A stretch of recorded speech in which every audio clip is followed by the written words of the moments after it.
ನಾನು ಡಾಕ್ಟರ್ ಯತೀಂದ್ರ ಸಿದ್ದರಾಮಯ್ಯ ಎಂಬ ಹೆಸರಿನ ನಾನು ಕಾನೂನಿನ ಮೂಲಕ ಸ್ಥಾಪಿತವಾದ ಭಾರತದ ಸಂವಿಧಾನದ ವಿಷಯದಲ್ಲಿ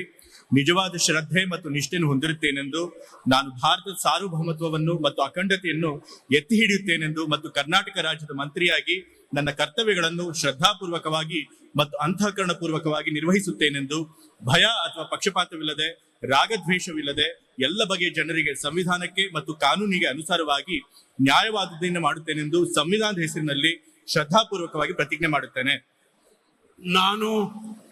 ಡಾಕ್ಟರ್ ಯತೀಂದ್ರ ಸಿದ್ದರಾಮಯ್ಯ ಎಂಬ ಹೆಸರಿನ ನಾನು ಕರ್ನಾಟಕ ರಾಜ್ಯದ ಮಂತ್ರಿಯಾಗಿ ನನ್ನ ಪರ್ಯಾಲೋಚನೆಗೆ ತರಲಾಗುವ ಅಥವಾ ನನಗೆ ತಿಳಿದು ಬರುವ ಯಾವುದೇ ವಿಷಯವನ್ನು ರಾಜ್ಯದ ಮಂತ್ರಿಯಾಗಿ ನನ್ನ ಕರ್ತವ್ಯಗಳ ಯುಕ್ತ ನಿರ್ವಹಣೆಗೆ ಅಗತ್ಯವಾಗಬಹುದಾದ ಸಂದರ್ಭದಲ್ಲದೆ ಅನ್ಯಥಾ ಯಾರೇ ವ್ಯಕ್ತಿಗೆ ಅಥವಾ ವ್ಯಕ್ತಿಗಳಿಗೆ ಪ್ರತ್ಯಕ್ಷವಾಗಿ ಅಥವಾ ಪರೋಕ್ಷವಾಗಿ ತಿಳಿಸುವುದಿಲ್ಲ ಅಥವಾ ಬಹಿರಂಗಪಡಿಸುವುದಿಲ್ಲ ಎಂದು ಸಂವಿಧಾನದ ಹೆಸರಿನಲ್ಲಿ ಶ್ರದ್ಧಾಪೂರ್ವಕವಾಗಿ ಪ್ರತಿಜ್ಞೆ ಮಾಡುತ್ತಾರೆ.